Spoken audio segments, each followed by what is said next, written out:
The Komatsu PC200-8 is a smaller series excavator with an operating weight of around 20 tonnes.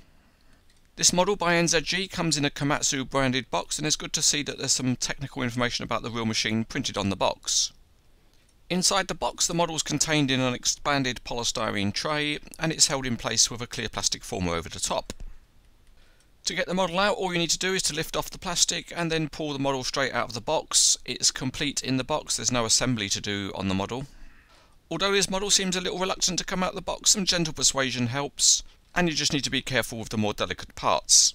Also included is a bag of spare parts including mirrors, aerials and track links, which is helpful in case you break a piece off. The only other unpacking to do is to remove the elastic bands that secure the tracks for shipping.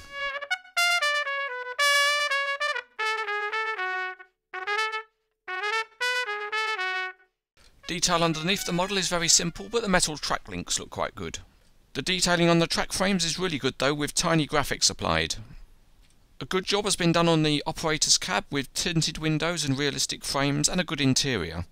One really nice aspect is the external grub rail, which is metal and extremely thin. The rest of the body has got good casting details and the graphics are really sharp. And there's a rear view camera mounted at the back. There are decent metal handrails and mirrors add to the detail. There's more good detailing at the boom foot with thin hydraulic hoses and some tiny graphics. The engine cover is another nice part with good casting details and a thin handle.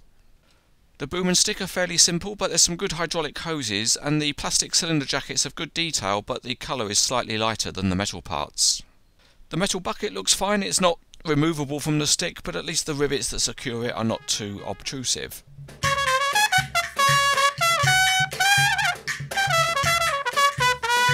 As usual, we'll test out the crawler tracks first, and they're too stiff to roll on a smooth surface. But they roll well enough by a hand, and they're tensioned by spring-loaded idlers in the track frames. But one good feature is that the track frames have working rollers on the underside.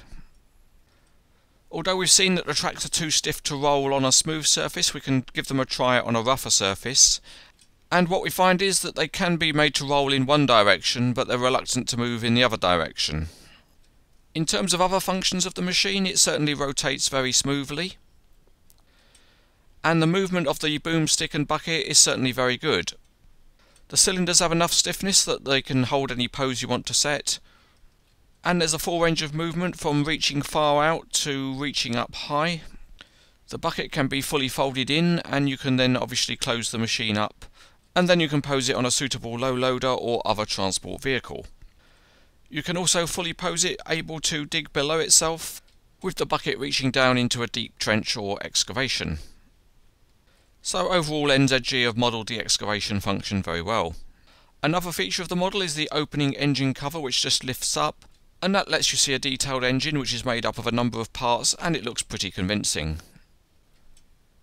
Overall, NZG have done a good job with this Komatsu excavator.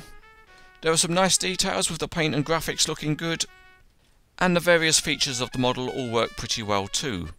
If you're looking for a small excavator that poses well with other models, it's highly recommended.